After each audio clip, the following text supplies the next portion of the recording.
caso español y en el caso argentino de la capital, ¿no?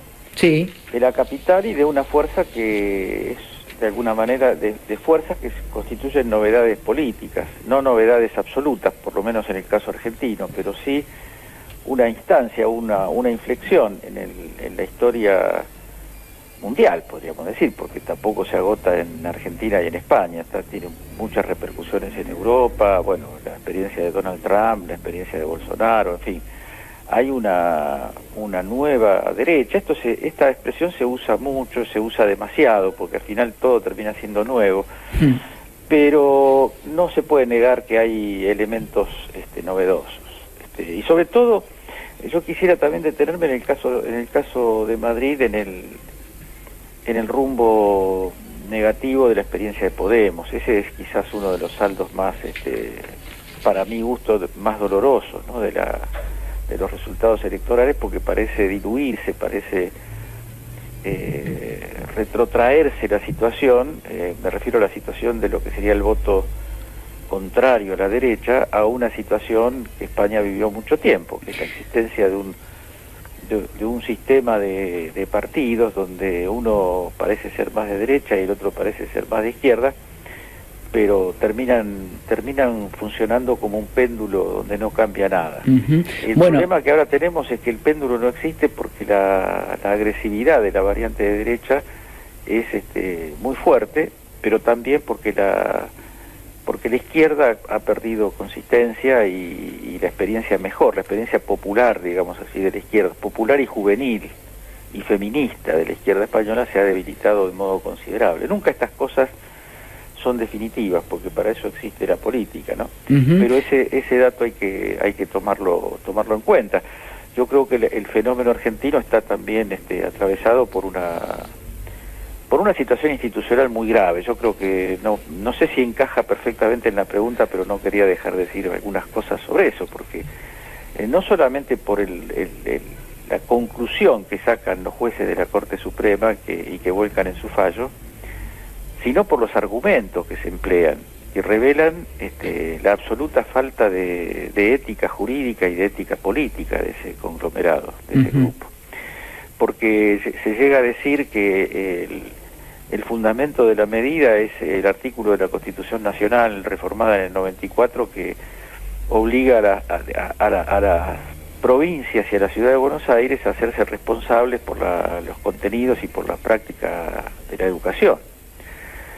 Es verdaderamente bochornoso que en medio de una situación que se puede hacer una comparación, una analogía con la guerra, porque hemos sido atacados por un elemento externo, la nación, sus habitantes, estamos siendo atacados por un peligro externo, que no es ningún invento y que cuesta todos los días centenares de vidas, y el problema es la coherencia con la educación que dice la Constitución.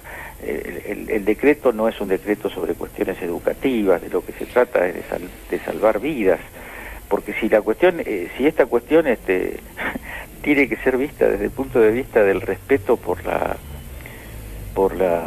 el derecho a fijar las pautas educativas de cada provincia y de la Ciudad de Buenos Aires, se puede decir que el decreto presidencial que fija las efemérides de cada año también es una intromisión, porque obliga a cerrar las escuelas el día 25 de mayo, ponele, ¿no? Y por ahí claro, el intendente no está de acuerdo con festejar el 25 de mayo. Es una verdadera obra de terror lo que estamos asistiendo. Pero claro, esto lo digo porque yo trato de apoyarme en el absurdo de que son los contenidos y los fundamentos de las ponencias, de los fallos de los jueces, de la intervención de cada uno de los jueces. Revela una cosa muy fuerte, que es que la educación, la escuela, la autonomía, todo eso importa bastante menos que hacerle una fuerte zancadilla al gobierno, hacer una fuerte demostración de poder frente al gobierno y darle una mano, por supuesto, a las fuerzas políticas más afines al bloque de poder en la Argentina. Ahora, Edgardo, te interrumpo en este punto, también linkeando a ambas orillas del Atlántico, ¿no? Lo que vos proponías, pensar la derecha de Madrid y la derecha a nivel local, porque lo que uno ve para la experiencia de Unidas Podemos, vos hablás de que se diluye, Jorge Alemán, un amigo tuyo y amigo de la casa, dice que está terminada esa experiencia. Sí, conozco, por eso utilicé lo de diluir. Sí, no noté el matiz. Lo mismo que usa Jorge. Noté el matiz. Pero, digamos, uno ve que hay algo, si se quiere, incluso lo digo admitiendo y asumiendo el tono provocador, de frepacismo en la decisión de Pablo Iglesias de dar un paso al costado. ¿Decís vos? ¿De chachismo? Sí, claro, renunciando a, digamos, la construcción política o a su propia referencia, sacrificándola porque sufrió un palazo electoral, más allá de que puede ser cuestionada la estrategia, ¿eh? No, totalmente, me parece horrible la resolución de Pablo Iglesias, y no lo juzgo moralmente. En estas cosas no hay, la moral que vale es la defensa de la convicción política. Me parece que uno puede decir, bueno, voy a estar 3 meses reflexionando sobre la derrota para volver después a compartir con mis compañeros el balance y a empezar nuevamente la batalla, pero no podés decir que te vas de la política. Eso anula una historia política, borra del mapa una historia política. Siempre se puede rectificar. Si no se rectifica, borró del mapa no una experiencia política, la experiencia política de él. Claro. Porque después hay una serie de cuadros muy importantes, está Íñigo Errejón, Monedero, todos han tenido entre ellos reyertas y problemas y celos y internas, pero eso es la política también. Eso es la política, no admitir que uno forma parte de un partido político en el que convive con gente de otras ideologías es, aparte de todo, retrógrado, porque es una especie de dogma, se reduce la cosa a un dogma religioso. Nosotros estamos viviendo en Argentina una experiencia muy rica en eso, ¿no? Nos estamos bancando en el interior de la fuerza política en la que yo por lo menos me identifico, en la que yo me reconozco, el encuentro aleatorio que la política ha construido con gente que viene de muy otras experiencias y que vive esta situación bajo explicaciones y bajo fundamentos bien diferentes. Eso es parte de la política. Yo realmente me llama mucho la atención como un hombre que hizo un despliegue, que hizo un proceso de crecimiento desde el mundo académico, intelectual, al mundo y periodístico también, al mundo de la política. Ese giro de las circunstancias me parece una cosa inconcebible. No puedo entender los fundamentos. Yo entiendo el estado de ánimo, eso tendría que ser muy cruel para no entender que hay un estado de ánimo de mucha frustración. Eso justifica un paso al costado.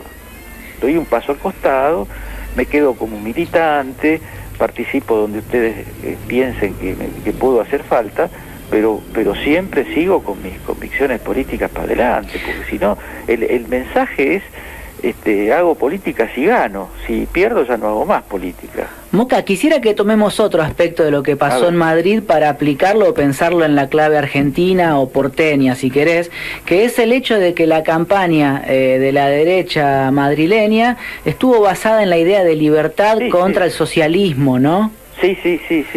Es muy interesante el asunto, porque cuando todos pensaban que de la retórica de la contradicción capitalismo-socialismo, que era difícil volver a instalar esa cuestión, estoy hablando del año 89-90, claro.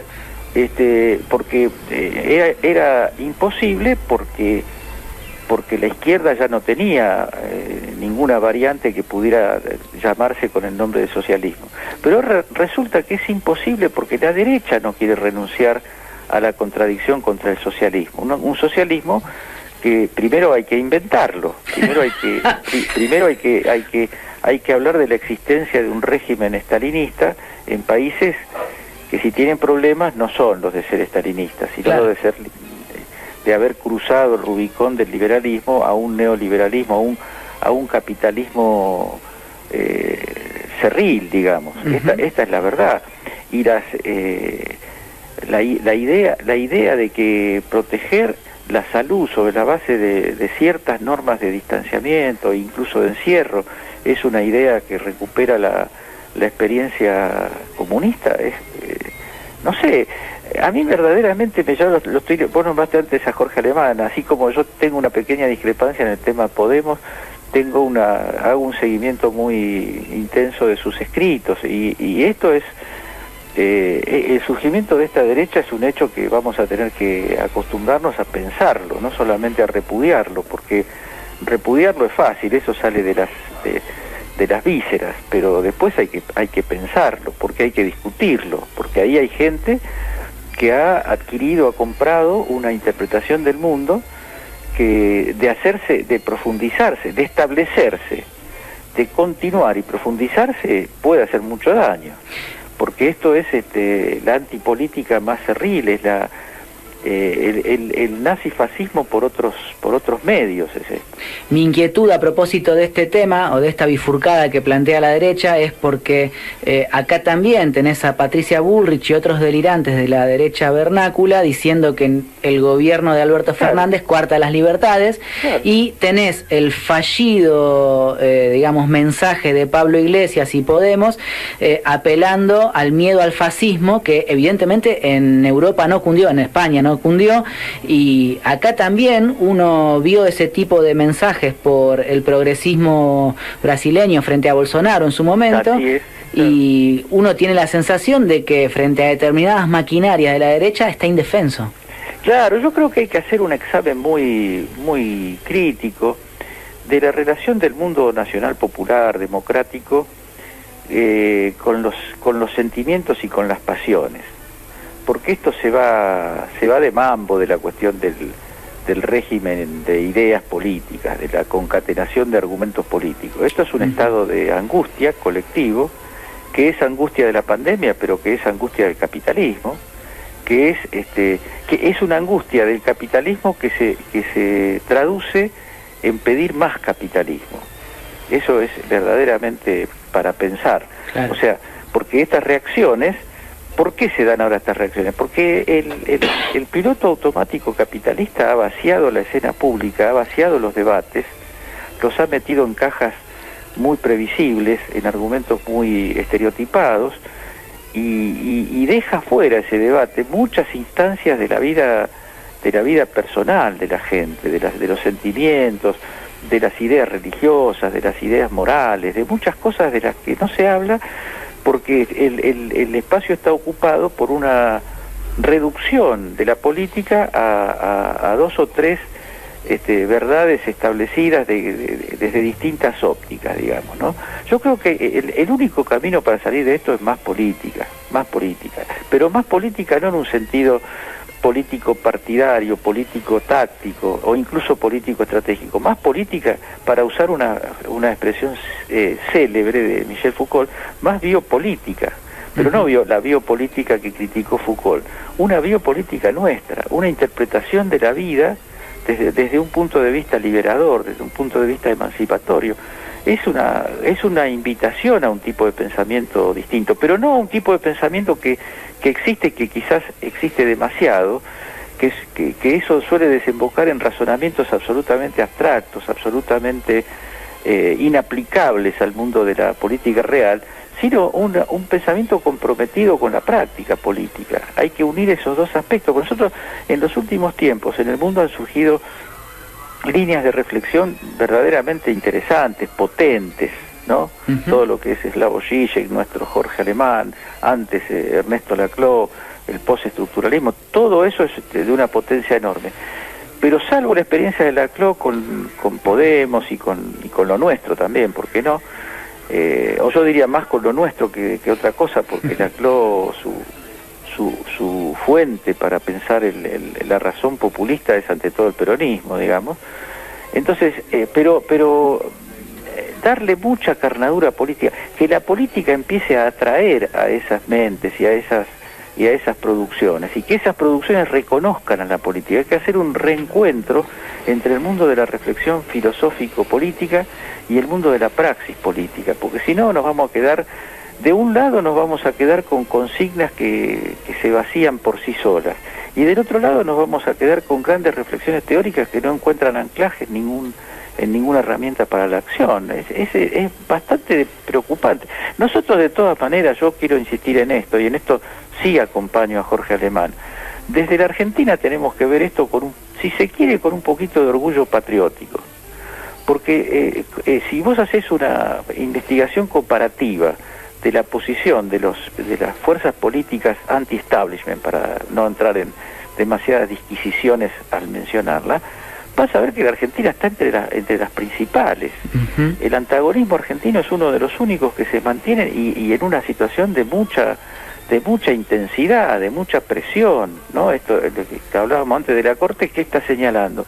Que hay una fuerza que un sector de la sociedad, el sector más poderoso económicamente de la sociedad, no quiere ver en el gobierno, y si pudiera no lo querría ver tampoco en la política. Desde ya. Y esto habla de la potencia, no habla de la debilidad. Con todas las debilidades que podemos reconocer, esto sigue estando. A nosotros no nos van a vapulear como lo vapulearon a Podemos. Esa es un poco la síntesis que se podría hacer de esta comparación.